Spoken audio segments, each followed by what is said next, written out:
in marketing, we always say like every answer is it depends. Where do you see the future of marketing going with the world of AI? I think we all know that we're in an AI bubble that will pop at some point. And PR, in my opinion, is the future of a ton of this kind of marketing. In an ironic twist of fate, when all the writers thought they were about to die, they're now becoming one of the most important marketing tools again. I don't want to sound professional. I want to sound weird and interesting. Traffic is no longer the goal. Brand is the goal. You don't really care about traffic. Traffic is a vanity metric. What you care about are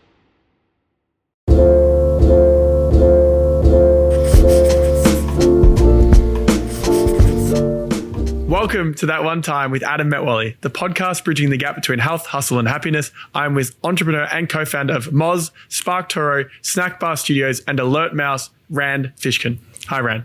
Hey, Adam. That's a long list of companies. Yeah, you're a busy guy. So today I want to talk to you about AI and marketing. AI is a hot topic in 2025 with a wide variety of opinions on where it's going to take us. So focusing on the marketing lens, where do you see the future of marketing going with the world of AI?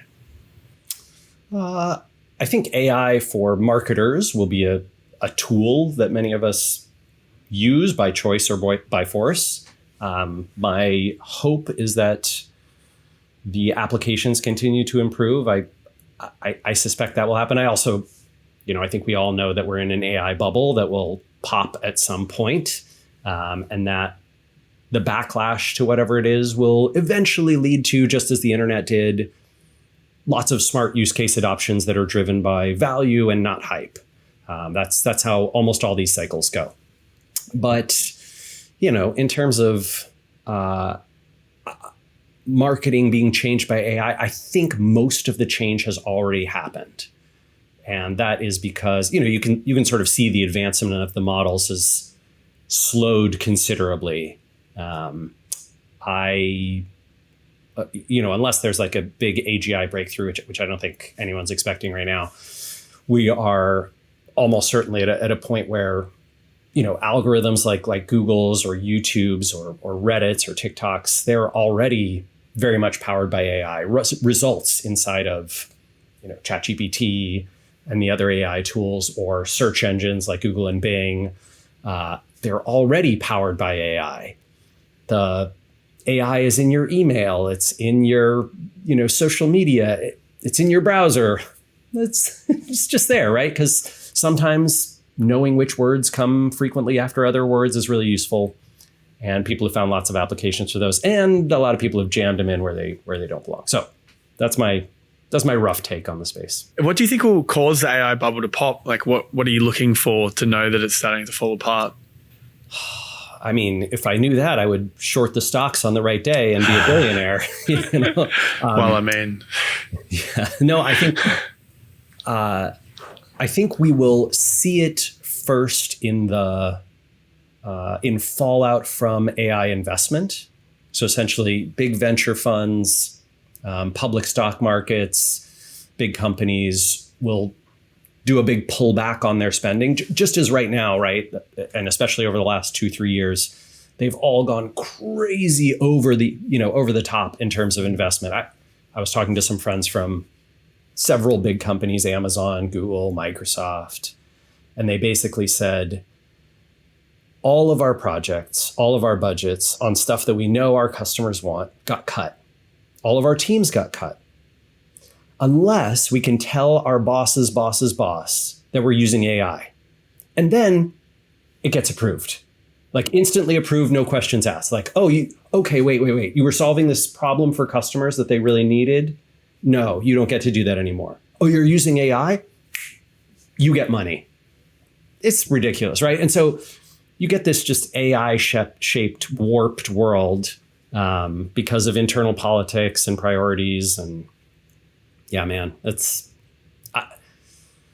how do we know when that ends? Stock prices. Yeah. Yeah. When you see the stock market take that big hit, whenever that's coming, we all know it is.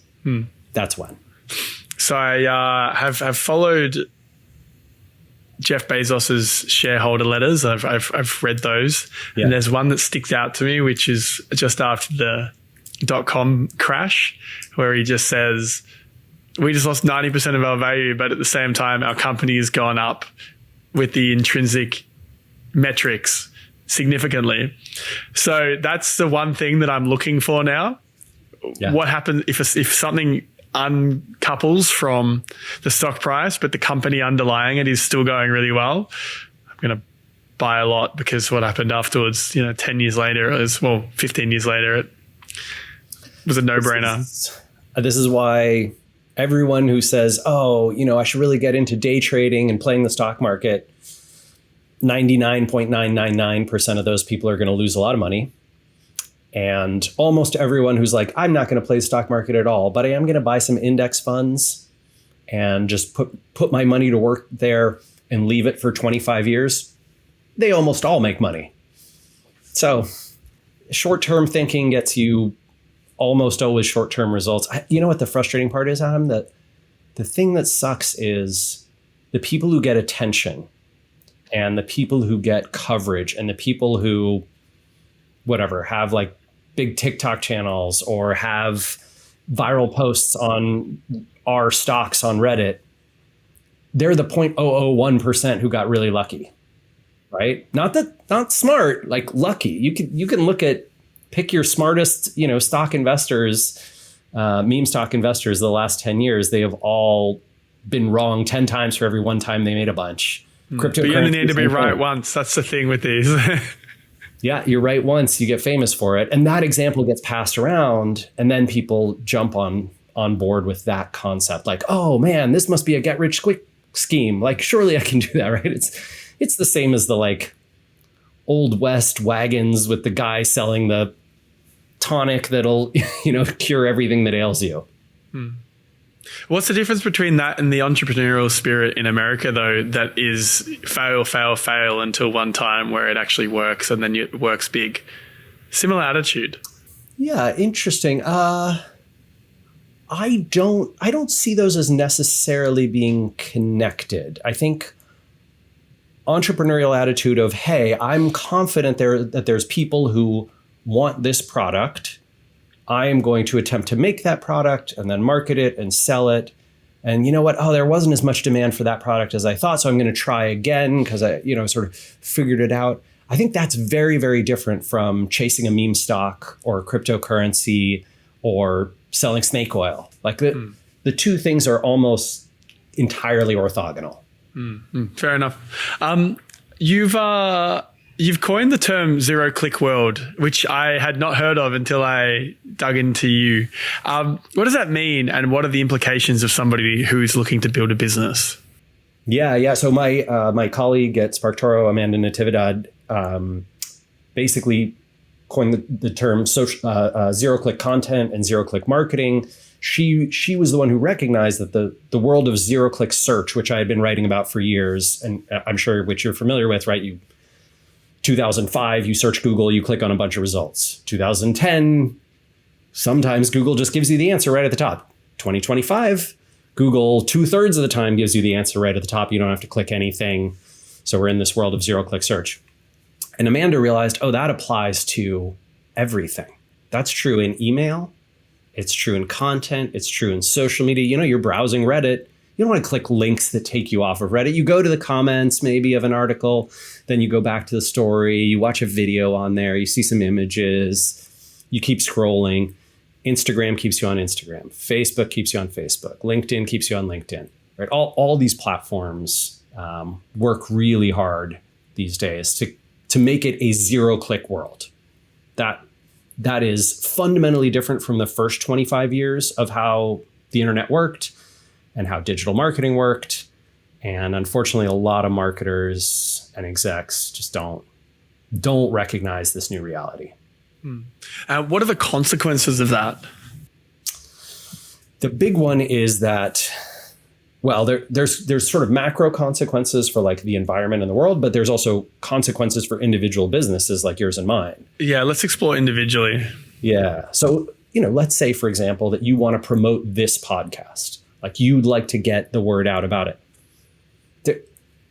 in 2015, I'd be like, oh yeah, say you had a conversation with, Rand Fishkin, you put up like maybe a picture of us, you share some topics that we talked about, maybe you even put up a clip or something, and then you have a link to the podcast, right in your tweet, your LinkedIn post, your probably not Reddit post, but maybe Reddit post, the YouTube video, like in the description, the first thing is like, watch the full thing or listen to the full thing on, whatever platform.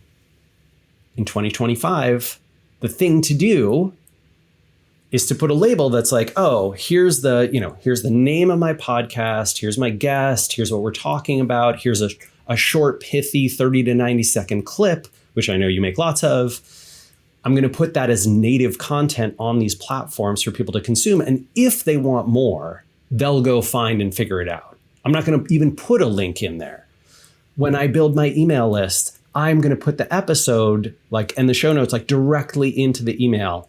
I'm going to put my, the full value is going to be in the platform where it's delivered. There's not this sense of you need to click here every time to get something. And that is, really, really different for software company marketing, especially B2B marketing of all kinds. It changed up how e-commerce marketing is done. It changed up how SEO and content and social media marketing are done. And to be honest, a lot of companies are still way behind. So if you want to get ahead, what would be some clear tactics that you would undertake now? Yeah. So this is all the stuff that we call zero-click marketing, right? It's essentially, how do I make things for platforms where my customers are natively that provides enough value that they take a next step in the chain, right? And that next step is things like hopefully subscribing to you on a channel like YouTube, or to your subreddit, or to your podcast on Spotify or whatever. Or it could be following you on a social network like LinkedIn or a Blue Sky or Threads or Instagram or TikTok. Twitter for the small number of people who still use that. The things you do for SEO are really different, right? So instead of trying to, how do I rank number one for whatever, best podcast for entrepreneurs? It's how do I get on all the lists of best podcasts for entrepreneurs? Because that is what the LLM will pick up. And when Google does AI mode or their little answer or ChatGPT answers it, they'll put you at the top of that if you're the most mentioned one with the highest recency and frequency. So, and the list of tactics that change is a mile long and dependent on your channels and what kind of business you are. In marketing, we always say every answer is it depends. This is no different. The ones I'm giving you are not exactly the playbook that every person listening should follow. They're examples of things that have changed. So yeah. Makes sense. If you wanted to explore that more, what are some good resources that you like? Oh man, I really wish someone were writing a book called Zero Click Marketing. That would be great, right? Are you writing a book called Zero Click Marketing? Wow, how'd you know? That's great. Well, we'll talk about it once you've finished it, when you do the book tour. Yeah. I think that'll be coming out May or June of next year, so not too long. But in the meantime, we do have lots of stuff about this on SparkToro. We've got a few videos. You can go to YouTube and search for Zero Click Marketing and watch my presentation from a couple of conferences where I gave talks about Zero Click Marketing stuff. It is not super popular to be talked about yet, but I have seen other folks. I want to say Jason from Black Truck Media has been doing some stuff on Zero Click Marketing.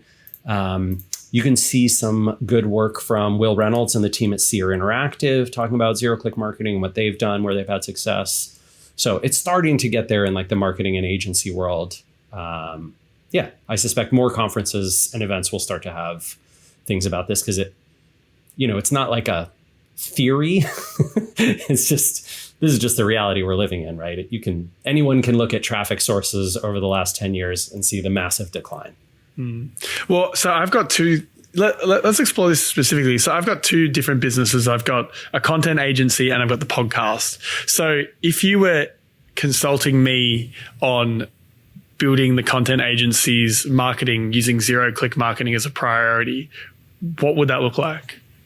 First, I'd have to interrogate what channels are you currently using to do your marketing. Like, it's all word of mouth. All we're just starting, So I think that's actually excellent. That is great news, because word of mouth is fundamentally a zero-click marketing technique. And this is why a lot of people who've been reliant on these like click earning tactics are now figuring out like, hey, how do I get people to talk about this? So yeah, I work really hard with folks on like, well, I don't do any consulting, but if you contact me for consulting, you will be sorely disappointed. Although I'm happy to refer you to good people that I like. But I do strongly recommend that folks figure out the answer to a very hard question, Adam, which is, who will amplify this and why?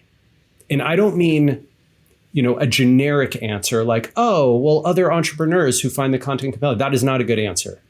You give me a list of 200 people, publications, blogs, media outlets, YouTube channels, subreddits, friends of yours who, have industry connections, people on LinkedIn, people with a popular Instagram account.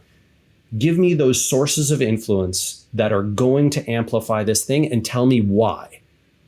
Is it a personal connection because you know them and they like you? Is it because the thing that you're doing makes them look good to their audiences? Do you have, some sort of an affiliate program? Do you have like some incentive for them to share? Is it an emotional trigger? You've got to have that great answer and that great list. That is the way to make these things pop off. And in terms of tactical stuff, like what you're doing is promoting the thing by sharing the fundamental value native in the platforms, and then giving away, a sort of obvious path that is not just a link for people who want to follow up and get more. Makes sense. How do you know if it's working? Remember we talked during the quickfire round about brand searches as a KPI? Yeah. That's a great way. That is a great way, right? So like, let's say, the One Thing podcast like takes off, you will see people searching for TOT pod, right, in Google, and you'll see, and variations of that. If SparkToro does really good marketing, I can see not a bunch of clicks from like, most of our marketing comes from LinkedIn, emails, Threads, Blue Sky, and YouTube. That's sort of like our channel selection. And what we see is when we have like a video where I show something cool in SparkToro or whatever, when that goes really well, reaches a ton of people, the next 5 to 10 days, a bunch more people search for SparkToro. They go to Google and they search for it.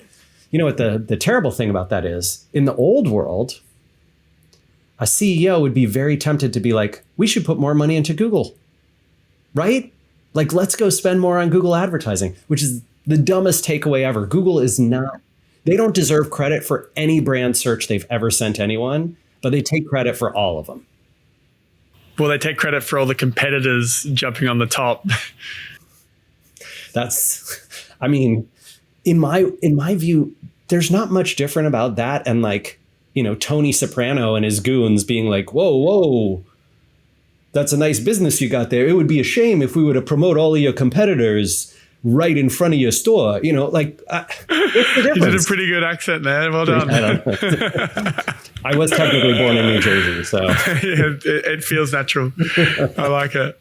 Yeah, it's a very good point. It's a really interesting concept. I'm going to explore a lot more in the businesses that I'm involved in. So basically, traffic is no longer the goal. Brand is the goal. Exactly. If you think about how marketing worked in 1965, there was no such thing as traffic, right? Like you didn't, and even today, you don't really care about traffic. Traffic is a vanity metric. What you care about are sales and customer retention and, people buying from your store and then telling other people that they should buy from your store. That is completely different from trying to grow the number of visits that come to a website. The one thing I always hear when I talk about this is what if you are an advertising based business? Like, what if what you do is sell CPM ads on your website? In which case I would say, then you need to be competing with TikTok and Google and Reddit and YouTube, like, or you're sunk, because they are trying to take all of that away from you. It's sort of like there's 5 million television channels, and then the FCC has come in and said, nope, ABC, NBC, CBS, they get to run the world for the next 50 years. And that is sort of what the Supreme Court in the United States and, very frankly, like the EU and almost most other countries, except with the exception of Russia and China, have said, right, is that, yeah, you get to dominate the internet. You 5 different companies, FANG, basically get to dominate the internet. That's the world we're living in. Yeah, so what is the primary North Star of what KPIs you'd look for if traffic isn't the goal? Obviously sales, right? Like conversions, customer signups. If you have something that's a free sign up, like someone subscribing to your podcast, that's a good one. If you have an email newsletter, that's another good one. What I try to do is I try to segment it into pre-awareness or pre-brand touch, right? So like things like people who subscribe to you, people who see your content, impressions, views, watches of your videos, that kind of thing, listens to your podcast, right? That's at the very top. Then the next layer down is like they're aware of your brand. They've followed you, subscribed to you, clicked some button that's like, I want more of your stuff on whatever platform that is. Could even be your website if they subscribe to your, blog or newsletter or whatever. And then it is conversions and sales. And you could probably think of brand search as being that like top of funnel, between the impressions and awareness and the subscribes, right? So you've got these layers. You want to kind of build out your marketing funnel as a visualized KPI tracker. And then you monitor those things over time. And you can get a really good sense for like, hey, are we having problems with conversions? That's going to hit sales. Or we're having problems with awareness. So like we're not getting as many people to see our stuff at the very top. That's the problem. It's not super different from the traffic driving era. It's just that traffic is no longer well correlated with performance. Like I did this blog post that did very well, video that did very well earlier this year, that was just showing a ton of company examples of traffic going down while revenue goes up, because they are disconnected in the zero-click era. Just quickly though, I love doing this podcast. If it's positively impacted you in some way and you would like to support us, please subscribe. By subscribing, it allows us to build a much bigger base of listeners, which results in better guests, better production, and a better show overall. Alternatively, please take a look at the affiliate links of the products that I use and love in the comments below, and consider purchasing using those links. They'll give you a discount, and they'll also provide the podcast a small kickback. These are 2 very easy ways for you to support us as we continue to grow the podcast that we absolutely love doing. Thank you for your support, and now back to the episode. What is the fastest way to increase the LLM's odds and the AI overviews from mentioning your brand? Yeah, so AI overviews are using a lot of what's called retrieval augmented generation. And so being in a lot of the top search results still really helps, which means kind of classic SEO things. Like, how do I not just appear at the top, but also be in the top results, which is a little bit playing the PR game. And PR, in my opinion, is the future of a ton of this kind of marketing. Like, PR drives SEO, it drives brand awareness, it gets you all the mentions that get you into the AI tools. So, and then when it comes to ChatGPT or Perplexity or Claude, those kinds of places, it's how do you get your brand mentioned in the documents that have the words and phrases relevant to the prompt that the user entered. And that, again, is usually a PR thing. Like we talked about earlier, there's some ways to spam it and manipulate that. But there's also things that you should do as a fundamental step on your own website, right? So like if people are asking LLMs, hey, does SparkToro support India? We don't. But we should, if lots of people were asking that, we should probably have a page on our website that's like, here are the geographies that we do support and that we don't support. And like, we've had lots of people requesting these so that someone doesn't get confused, right? They ask that and then they're like, oh, the LLM gave me a hallucinated answer. I'm going to go sign up for SparkToro. Then I'm disappointed. Then I complain about it. That sucks for us. It sucks for them. We don't want that, right? So yes, your website still matters. It's still important. The zero traffic era has not ended the importance of a website. Anyone who tells you that is full of baloney. I saw a Fast Company article that literally had that as the headline last week and pissed me off, something fierce. So just ignore that. That is not true. You still need your website. You still need a place you can own and control. You need a place where people can come to and you can sort of own the experience. And you need that because all the information on your site is feeding all these models and search results and all that kind of stuff. If you're prioritizing content placements, what are the priorities here versus like in-house blog, top media, forums, Reddit, Quora, structured docs? You spoke about that before. I don't actually understand in detail what structured docs means, though. Sorry, just the structure of the content that you put in these documents, either on your own website or other places. Yeah, right? yeah. So, like I have the question and answer format, the FAQs works really well for a lot of the stuff. Anyway, I don't want to focus too much on that. And I am not the expert here. Like there are people who are way more, I know how to do SEO for AI. Like those folks, Brittany Muller or somebody, like they can tell you exactly how that works.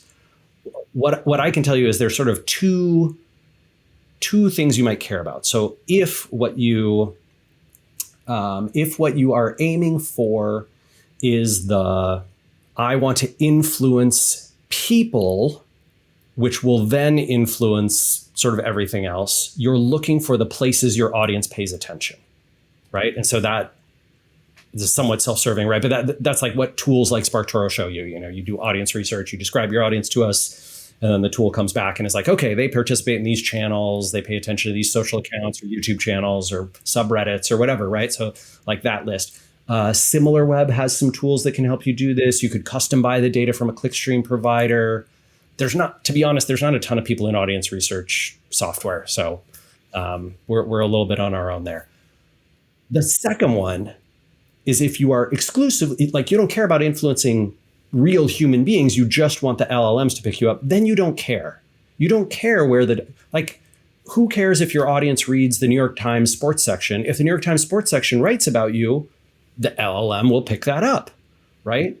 So one, the let's do PR in the places our audience pays attention, that's connected to influencing people and sort of, Google cares more about that because they have a lot of relevance algorithms.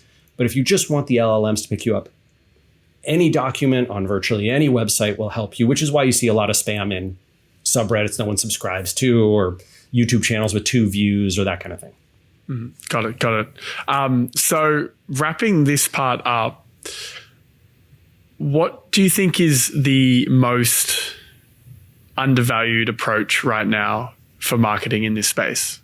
I do think a lot of people try to take the existing things that they're doing and force them into getting coverage, right? So like, hey, I'm going to pitch, we came out with like the new version of our software. It does this thing a little better than the old version.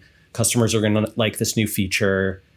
Okay, let's try and get a bunch of press and media and coverage and like find influencers who'll talk about it. To be honest, I don't like that approach. I don't think it works well. I think instead you need to go back to the product drawing board and make things that fundamentally have a marketing spin and angle to them, like a hook that makes people want to talk about it. Think What's about an how example? Hunter.io actually did one that I liked. Do you know those guys? They like, help you find people's emails. I use them all the time. That's my little secret. Great. Yeah. Yeah. So Hunter we can put this in the show notes or something, but there's this AI email quiz that they put together. The headline for it is test your AI radar. you tell us whether this email was created using AI or whether a human being wrote it. It's clever. It's a fun little quiz. And you're like, ooh, hi, Dana, I saw your recent LinkedIn update. Okay, that sounds like AI to me. Oh my God, I got it incorrect. The correct answer was human. That was written by human, and then it shows you another one, right? So you take this little quiz. And the reason they do this is because it's very worthy of being talked about. Like people talking about it, you can see a bunch of people sharing it. You can see like people talk, media coverage, all that kind of stuff, right? Because it is fundamentally interesting and it matches the zeitgeist. Like everybody's talking about, can you recognize AI in email, all that kind of stuff, right? What they're doing with it is promoting their AI help in email authoring. And they're trying to show you that it's hard to tell the difference. Yeah, right? yeah. Doing it in a secondhand way. It's clever. It's clever. And that pretty much sums it up, right? Yes, it's a product hook that is worthy of being talked about. There's a reason people would want to amplify it. There's a reason media would pick it up. There's a reason YouTube channels would, cover it. There's a reason people are talking about it on podcasts like you and I are right now. Because it has this hook. Yes, it's meant to be product promotional, but it works. Nice. That's a good way to wrap that up. Look, I'd like to also wrap up with a few closing questions to just generally explore the philosophy of life. What's one thing over the last 2 years that you've changed your mind on? Oh my gosh. I used to be a huge believer in donating to nonprofits. And my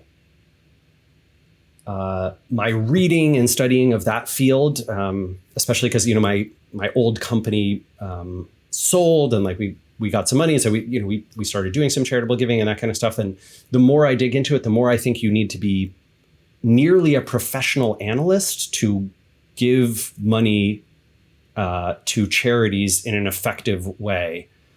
And as a result of that, I have like largely stopped giving to lots of organizations with one real exception, which is Give Directly.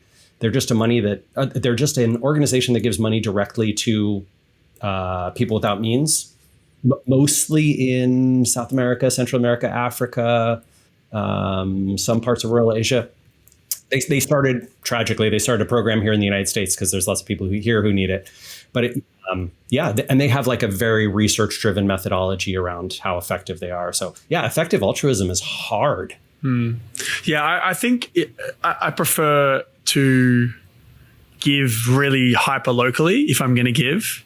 No, because in that way you kind of see it in your community. That's like if you give to a like a vegetable garden in the city, you walk past it every single day and you see it, as opposed to something on the other side of the world that goes through 20,000 intermediaries and only gets 10% to the actual person who needs it. Yeah. I like that. Yeah. What's a purchase you've made that's improved your life 100 times more than its cost? I do love this Sony camera. What do you got? If you search for how does Rand make videos on Google, you will see my entire setup, all the models and makes of everything I've got, which was recommended to me by a video expert named Phil Nottingham from the UK. He worked at Wistia for a while. I recommend checking that out. Nice. So check out all the details on how Google. Rand makes videos. It's the number one Google result because it turns out I'm pretty okay at SEO. That's good. We like that. And one of my last questions for you is, and this is a bit of a doozy, if you could know the absolute truth to one thing, what would it be? Gosh, I'd really like to know whether the universe will experience heat death. I know that's weird, but sometimes I wonder whether how pointless or sort of purposeful the lives that we're creating are. And we're all trying to do, hopefully, good things for the next generation of human beings that come after us. And yeah, part of me gets really hopeless when I think about the fact that, it's at some point in the granted, multi-billion year future, there will be nothing, right? The atoms will be scattered so far across the universe that nothing will exist at all. That really breaks my heart. I've seen some quantum physics stuff that suggests that maybe that's not true, and maybe the universe will not die that heat death, and that we can that continued existence of a civilization is even possible. That'd be great to know. So what's the heat death for someone who doesn't know? This is like basically molecules, the concept that the universe is expanding and that eventually it will expand so much that the atomic material, right, pulls apart. Yeah, like all the little pieces that make up everything in every world and every galaxy will be spread so far across the cosmos that there will be nothing. Like there can be no life, there will be no planets, there can be no stars, there's no gravity to speak of. It's the heat death of the universe, right? Essentially, there's no heat, there's no warmth because there's no friction from molecules being near each other. Yeah. Damn, that's such a sad way to end the podcast, right? And that's why I want to know that it's not true. I want the real answer, right? That's so funny. Well, why do you think we're here? Fingers crossed that if I knew, it would not be that. But why do you think we're here? Why do I think we're? Oh, I mean, that it always seemed weird to me that people were like, oh, people are, whatever, need religion to tell. It seems extremely obvious to me that we are all here to help each other and to help the next generation. Like, people exist to help other people and animals and our environment. Like, we're here to help. We've been given all the tools and resources to do it. And yeah, I think there's just some, snake oil chicanery that has convinced, unfortunately, good marketing that has convinced good people to do bad things. Good marketing, but bad product. Yeah, right. Unfortunately, people always say like, hey, a better product will always succeed. That is not true. I know I talked about like product being really important, but especially in something like, politics, you can, with populism, which has historically always been a worse product, anything populist stuff, you can really take advantage of people's psychology with marketing and get them to do, to vote against their own interests, the interests of their children, the interests of the things that they care about. Thanks to messaging and tribalism and all that kind of stuff. And so, yeah, we're here to help each other. If we keep that in mind, if we vote that way, if we live that way, donate that way, work that way, it all gets better. Yeah. Nice. I like, that's a good spot to wrap it up. Is there anything you're excited about at the moment that you want to let the listeners in on? If you want to try out SparkToro, it's free for everyone to try at sparktoro.com. If you are interested in indie video games where you play a chef in a magical version of 1960s Italy who fights boars and chickens and celery and brings back your ingredients to your kitchen and then makes your fancy spaghetti alla carbonara or whatever it is, you can check out snackbarstudio.com. And if you want a better version of Google Alerts, you can go to alertmouse.com. Great. And where can people find you if they're interested? I am in all those places, but I'm most active on LinkedIn, where I'm Rand Fishkin. And if you enjoyed this episode, please go to YouTube, search That One Time with Adam Metwally, click subscribe, like the video, and leave us a comment. Thanks, Rand. Yeah, you bet. Thanks for having me.